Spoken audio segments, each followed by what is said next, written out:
Hello. Can you hear me? Hello. I I can feel hear like you. I don't know if anyone else can. Just think, I was like, oh, please, we're live. is she? I felt like you were like this for a moment. I was like, oh my god. Okay, hi. Hi, how are Yes, you? I am very well. It's not like we've been having a chat for 15 minutes. I'm very excited that you're here. Welcome, everyone. Hi. Nobody sees that except you, Hailey, but I usually tend to do like a dance as there is the countdown for the live. So this is why I was like doing weird things with my body. But I'm very excited for today's conversation.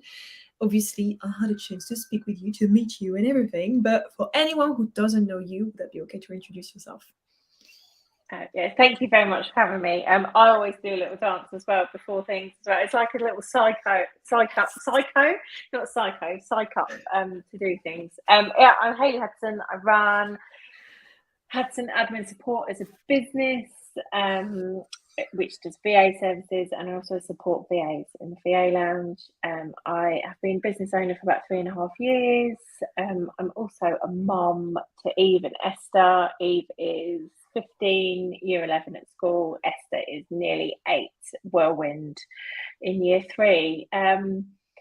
Wife to husband Matt, cat mum, rabbit mum, friend to many, and tap dancing as well. And that's me in a nutshell. There you go. I didn't know that. Okay, next time we'll do an intro where you tap dance. That could be exciting. Oh no, I don't know how tap to. dancing is just for me. It's not for anyone else now. It's just a bit of me time.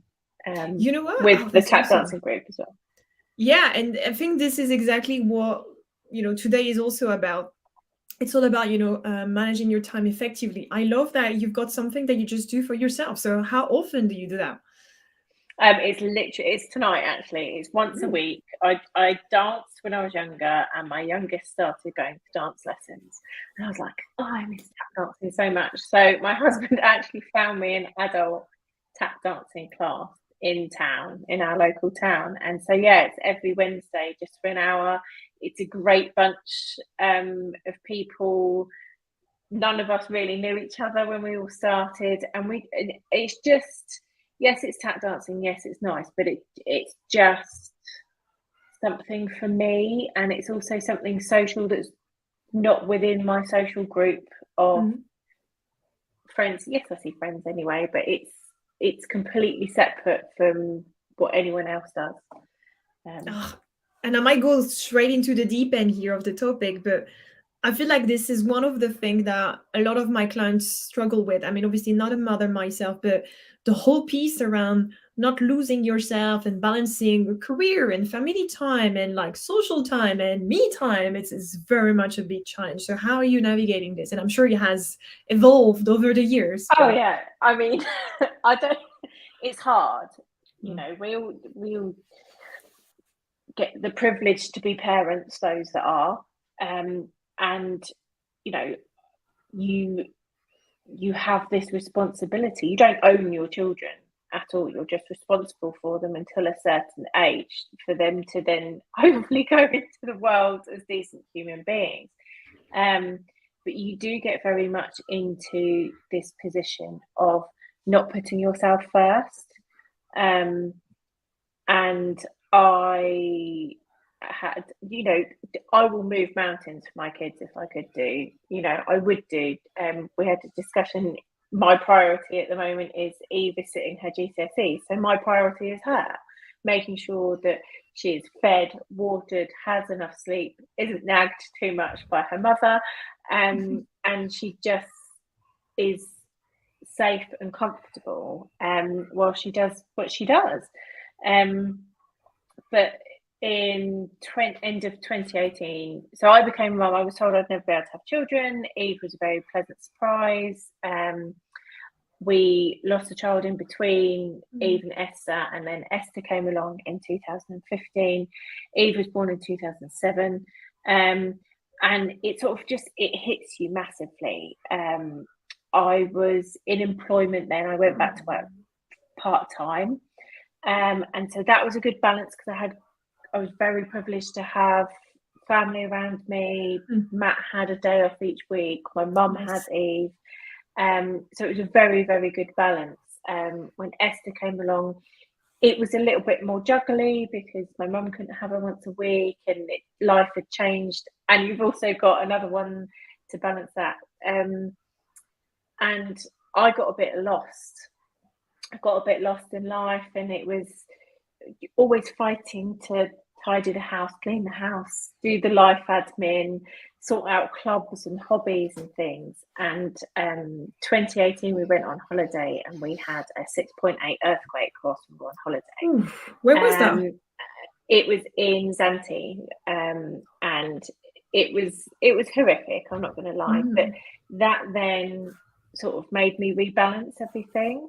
I went through 9 months of spiraling a bit and then sorting myself out, and I basically focused on the priority, which was the 4 Hudsons, and it wasn't until probably I started the business that I then started reconnecting with, actually, I need to make sure I'm okay, because you cannot, if you don't look after yourself, you're no use to your kids or your husband or your family or friends or partner or anything.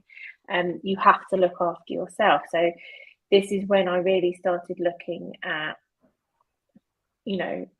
where my time was being spent.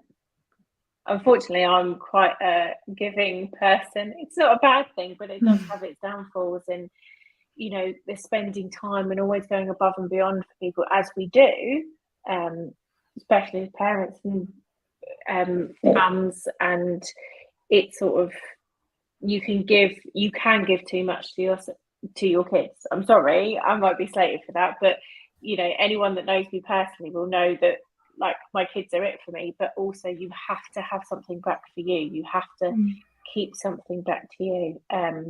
Chucking in lockdown and homeschooling, that was quite an interesting thing. But the biggest thing that I've learned is just to let it go a little bit as a mum, especially when it comes to housework and tidiness, because it's okay, as long as you've got a healthy house.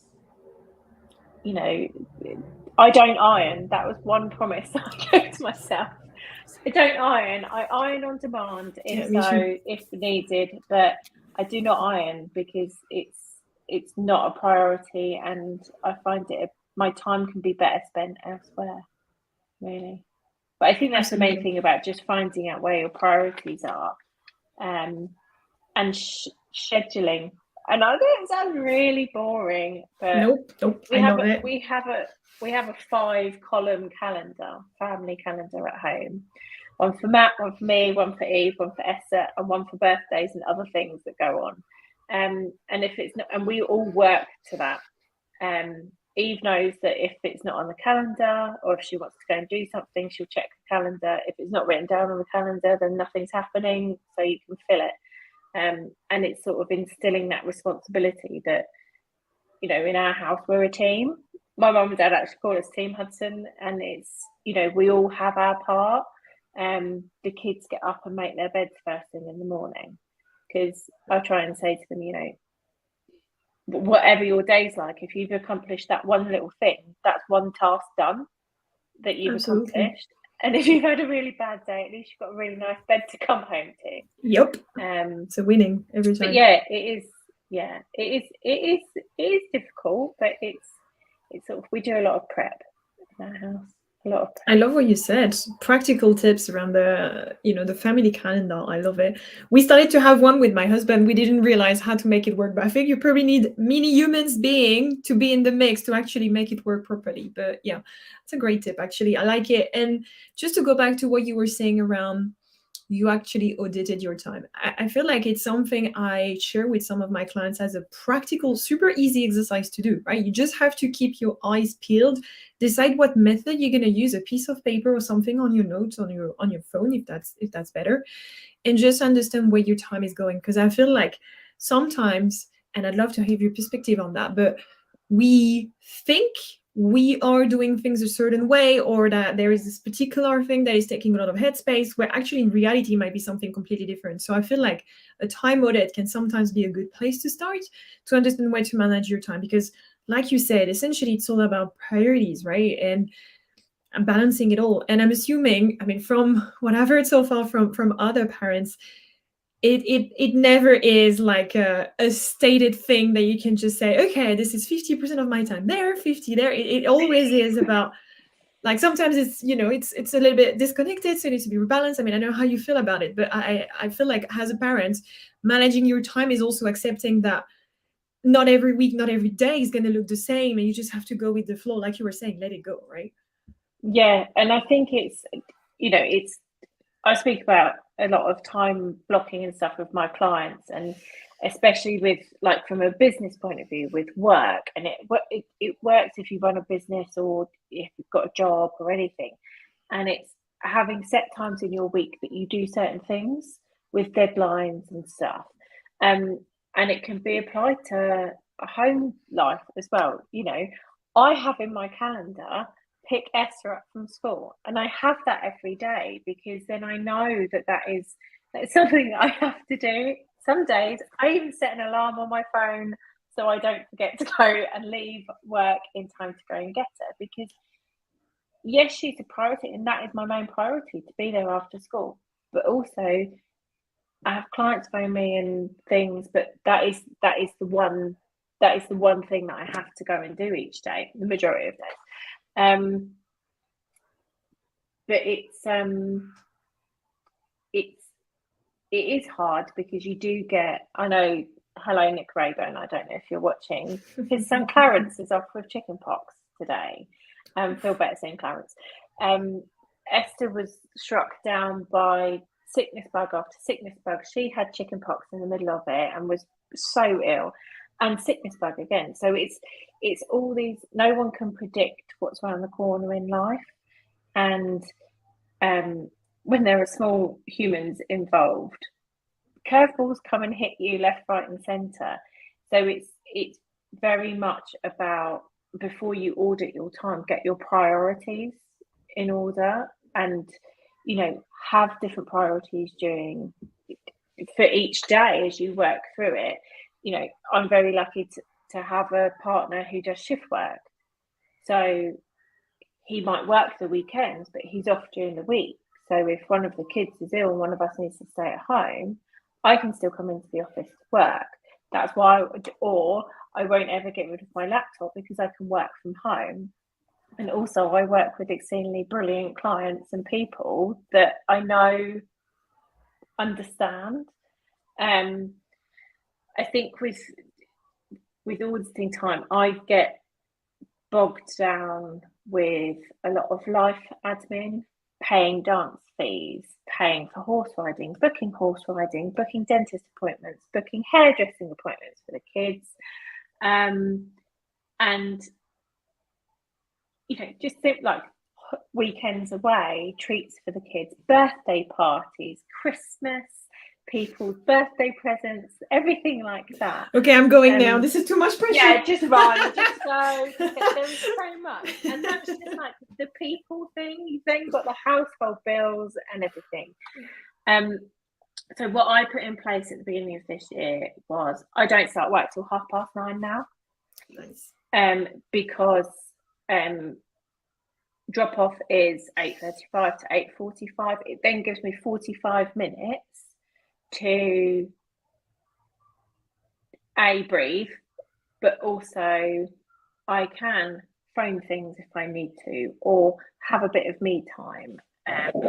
You know, I can put washing on and things like that, and then I make sure that I finish at 2 or 2:30, because then that gives me another half an hour before I go into mum mode again. I know that's not able for a lot of people to do, but even if you have a 15-minute window, stop the car on the way back driving home and go and sit on the beach for 15 minutes, or sit in the park for 15 minutes, or, you know, just taking that headspace for you and putting that into your day helps a load. When it comes to life admin, Saturday mornings are my sit down at the dining room table and get through the list of stuff, because weekends are also full of mum taxiing a lot of the time.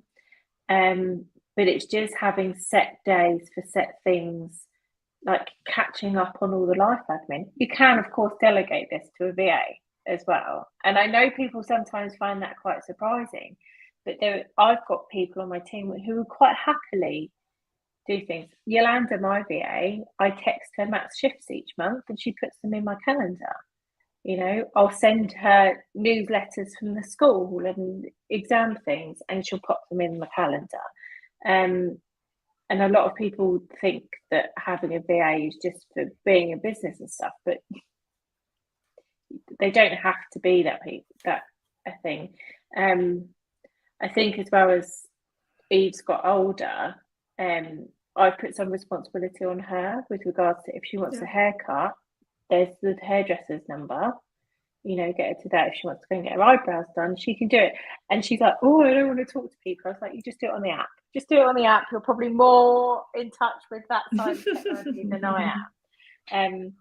But yeah, I think it's very much of finding the right times for you to do things, and just fitting it into the day. One of the best things that I did, or two of the best things that I did, was we have a whiteboard in our kitchen. Nice. That has a to-do list, which is the list of things to do for the week.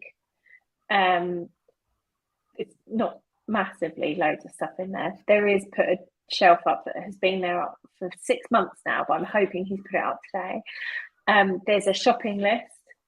Yeah. So if anyone needs anything in the shopping, they can add it to that. And then there's a housework list as well, because what I stopped doing was going, right, Saturday, I'm going to clean the house from top to bottom, because I really want to spend my whole Saturday doing that. Yeah. So I have, it's a list of every single room in the house, because it's not just me that has to do it. Other people live in that house, and we try and do one house a day. Nice. One room a day. House a day. I mean, you might have 20 houses, right? No judgment. This you know, I think if you own 20 houses, you can get a cleaner. But yeah, one room a day. Invested 1 room a day. And you know, the bathroom's always cleaned. No one's ever going to clean the bathroom apart from me, or it was my birthday. He did clean it last week. But it's, you know, it just, you don't always have to be the responsible one for everything in the house. You know, the kids can earn money. I've seen loads of people have boards with like 20p's and money bags and stuff, and little jobs pinned to stuff, so the kids can go and do their jobs, and then they can take the money out of the bag and stuff. And I think it's just, you know, as parents, we're just trying to instill that life skills into children as well. So as soon as you can actually get them involved with, you know, putting the cutlery away if you've got a dishwasher, or clearing the draining board, feeding the cat, which a lot of them go about, but you know, it's a responsibility, and it's helping them do that. Their room's their space, so get them to tidy it. So many things that you've mentioned. Just to summarize, hopefully I haven't missed anything. Before anyone listening in, if you want to recap, we've talked about a lot of practical things you can put in place. The first one being know your priorities. Once you know your priority, audit your time. Then do what I really love, which is time blocking. It's amazing. Being French, when I first came into this country, the lunch breaks, I've realized, is like hitting your sandwich in front of your laptop. I was like, no way, this is not happening. Mm-hmm. So the first time blocking I did was like half an hour, which to me was an offense, because usually it's an hour and a half. And now it's an hour, because I run my own thing. So I'm like, I'm having an hour lunch break. Yeah, but anyway. Yeah, but you do lunch in France. Yes. You do, yeah. You guys have lunch nailed in France with set menus, and lunch goes on for hours. It's great.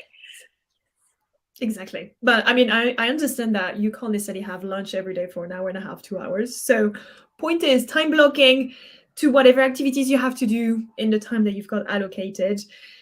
I love what you said also around making sure that you're not the only one responsible, because I feel like, especially with my clients most of them are still have, you know, newborns to young kids, and they feel like the responsibility is still on them to look after everything, the house. If the kids got sick, if the school called or the nursery called, they should be the one to pick up. And this is your reminder, anyone, to have a look again at the list of things that needs to be done. How much can you delegate or outsource, or exactly like you said? I love that.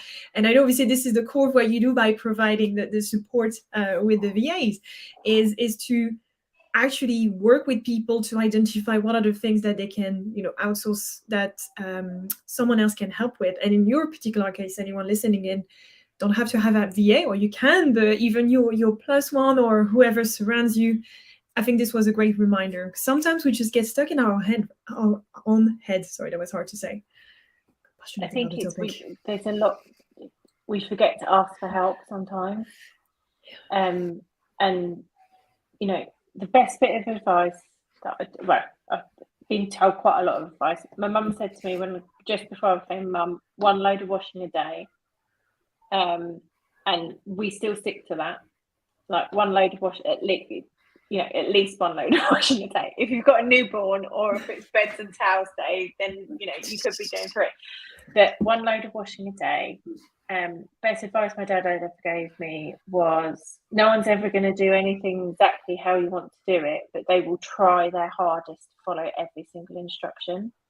And that was in regards to me making sure that Matt learned how to be a parent and learned how to run a house whilst there were kids around. And it's very much about communication. And the best thing that I've ever done, which was a complete game changer in our house, and I say it to all businesses when you're starting to think about outsourcing, get this opened up onto a piece of paper, just onto a piece of paper to start off with.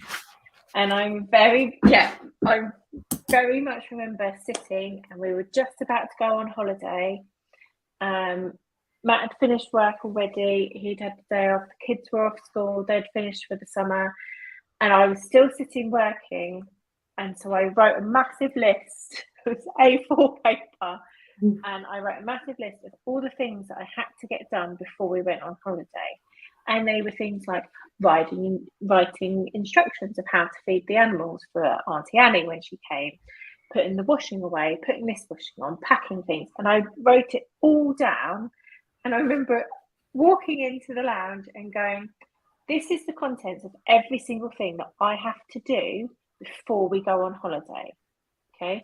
I have highlighted the only things that I need to do personally, which were like pack my stuff and go and get my hair cut and things like that. I said, and everything else, if you wanted to take something from it and do it, it would be most appreciated. And that was more for me than anyone else, because when you write it all down and actually highlight just the things that actually you have to physically do, it then shows you how much you can actually ask for help. And there will be people that will help with stuff. The majority of that list actually got done because Esther got really excited about helping. And so they just cracked on. And I think it's really, if you really think hard of every single thing that you have to do. I struggled with this a lot because I never used to ask for help. I never used to feel like I could rely on people, mainly because I'd been let down a couple of times in the past. And so I was this fiercely independent, gonna do it all by myself, don't need anyone. I went and worked abroad from the age of just 19, rocked up in Brittany, worked for 6 months, went up to the French Alps and worked, dropped down in the middle of Mallorca week before my 21st birthday, got handed a card, never driven abroad before, and I was just like, yeah, let's go. I'd always done some stuff so independently, but you don't have to, even if you've got past, trauma is a bit of a big word, but even if you've got past experiences that people have let you down, you've changed as a person.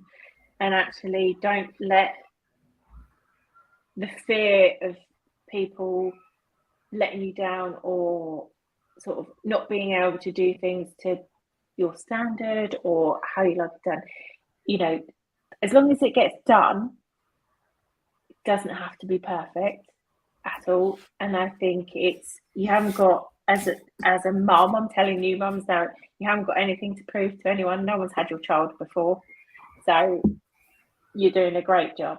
Because there's a lot of pressure, there's a lot of expectations of what we're supposed to do, what we're supposed to be. Social expectations are ridiculous on mums and working parents, parents in general, and anyone in general, really. And I just think, do you know what? If you're true to you, true to your values, and you're doing the best that you possibly can do, that's good enough. It's funny that you mentioned that. I mean, all of it was fantastic. I'm not a mother myself, but I will take the reminder that you've just shared with us, which is, you're doing a good job. Because, like you said, I think even in general, if we just look at people in general, like you were saying, there's so much pressure all the time.